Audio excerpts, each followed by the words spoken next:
Chapter 27 of The Hand of Fu-Manchu. This recording is in the public domain.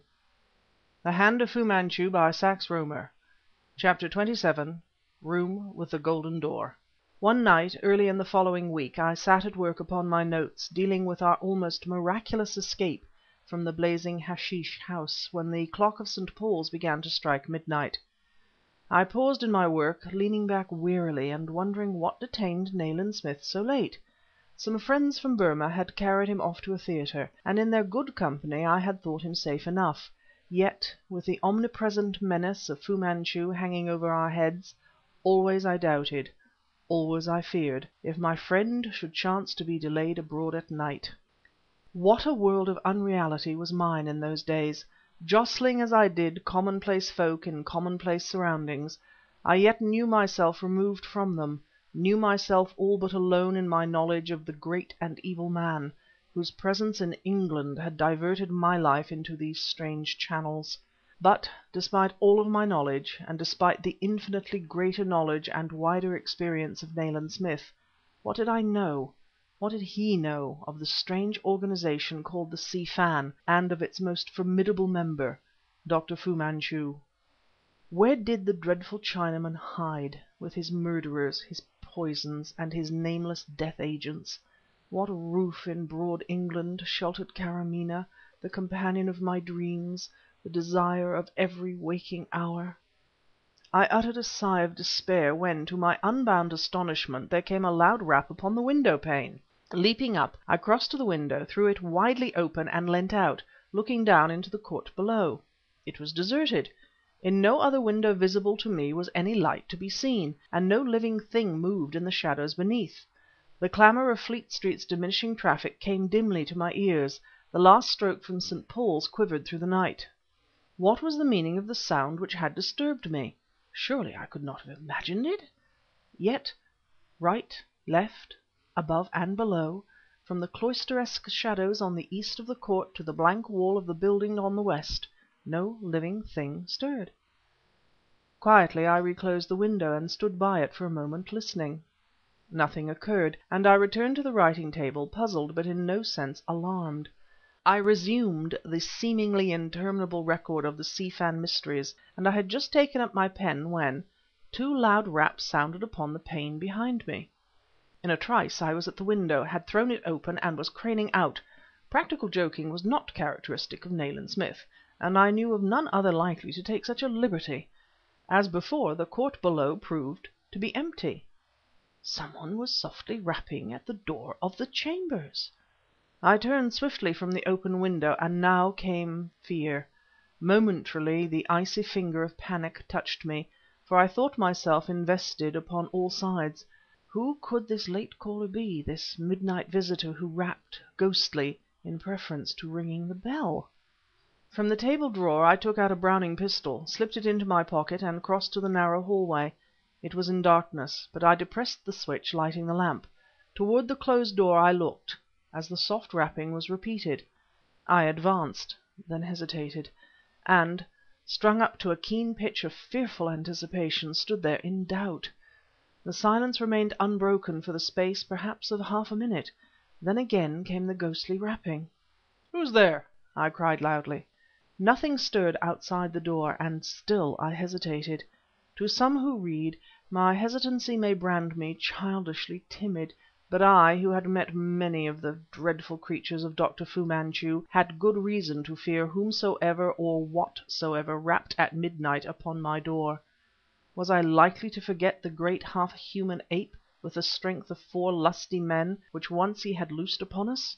Had I not cause to remember his Burmese dacoit and Chinese stranglers? No, I had just cause for dread, as I fully recognized when, snatching the pistol from my pocket, I strode forward, flung wide the door, and stood peering out into the black gulf of the stairhead. Nothing, no one appeared. Conscious of a longing to cry out, if only that the sound of my own voice might reassure me, I stood listening. The silence was complete. "Who's there?" I cried again, and loudly enough to arrest the attention of the occupant of the chambers opposite, if he chanced to be at home. None replied, and finding this phantom silence more nerve-racking than any clamour, I stepped outside the door, and my heart gave a great leap, then seemed to remain inert in my breast. Right and left of me, upon either side of the doorway, stood a dim figure. I had walked deliberately into a trap! The shock of the discovery paralyzed my mind for one instant. In the next, and with the sinister pair closing swiftly upon me, I stepped back. I stepped into the arms of some third assailant who must have entered the chambers by way of the open window and silently crept up behind me. So much I realized, and no more. A bag, reeking of some hashish-like perfume, was clapped over my head and pressed firmly against mouth and nostrils. I felt myself to be stifling, dying, and dropping into a bottomless pit. When I opened my eyes, I failed for some time to realize that I was conscious in the true sense of the word, that I was really awake. I sat upon a bench covered with a red carpet in a fair-sized room, very simply furnished, in the Chinese manner, but having a two-leaved gilded door which was shut. At the further end of this apartment was a dais some 3 feet high, also carpeted with red, and upon it was placed a very large cushion covered with a tiger skin. Seated cross-legged upon the cushion was a Chinaman of most majestic appearance. His countenance was truly noble and gracious, and he was dressed in a yellow robe lined with marten fur. His hair, which was thickly splashed with grey, was confined upon the top of his head by 3 golden combs, and a large diamond was suspended from his left ear. A pearl-embroidered black cap, surmounted by the red coral ball denoting the mandarin's rank, lay upon a second smaller cushion beside him.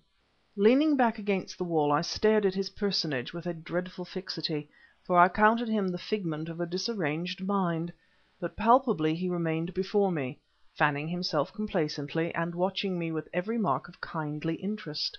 Evidently perceiving that I was fully alive to my surroundings, the Chinaman addressed a remark to me in a tongue quite unfamiliar. I shook my head dazedly. "Ah," he commented in French, "you do not speak my language." "I do not," I answered, also in French, "but since it seems we have one common tongue, what is the meaning of the outrage to which I have been subjected, and who are you?" As I spoke the words I rose to my feet, but was immediately attacked by vertigo, which compelled me to resume my seat upon the bench. "Compose yourself," said the Chinaman, taking a pinch of snuff from a silver vase which stood convenient to his hand. "I have been compelled to adopt certain measures in order to bring about this interview. In China such measures are not unusual, but I recognize that they are out of accordance with your English ideas." "Emphatically they are," I replied. The placid manner of this singularly imposing old man rendered proper resentment difficult. A sense of futility and of unreality claimed me. I felt that this was a dream world governed by dream laws. "You have good reason," he continued, calmly raising the pinch of snuff to his nostrils, "good reason to distrust all that is Chinese. Therefore, when I dispatched my servants to your abode, knowing you to be alone, I instructed them to observe every law of courtesy compatible with the sure invitation. Hence I pray you absolve me, for I intended no offence." Words failed me altogether. Wonder succeeded wonder. What was coming? What did it all mean? "I have selected you rather than Mr. Commissioner Nayland Smith," continued the mandarin, "as the recipient of those secrets which I am about to impart, for the reason that your friend might possibly be acquainted with my appearance. I will confess there was a time I must have regarded you with animosity, as one who sought the destruction of the most ancient and potent organization in the world, the Si Fan." As he uttered the words he raised his right hand and touched his forehead, his mouth, and finally his breast, a gesture reminiscent of that employed by Moslems. "But my first task is to assure you," he resumed, "that the activities of that order are in no way inimical to yourself, your country, or your king. The extensive ramifications of the order have recently been employed by a certain Dr. Fu-Manchu for his own ends, and since he was, I admit it, a high official, a schism has been created in our ranks. Exactly a month ago, sentence of death was passed upon him by the Sublime Prince, and since I myself must return immediately to China, I look to Mr. Nayland Smith to carry out that sentence." I said nothing. I remained bereft of the power of speech. "The Si Fan," he added, repeating the gesture with his hand, "disown Dr. Fu-Manchu and his servants. Do with them what you will. In this envelope," He held up a sealed package. "Is information which should prove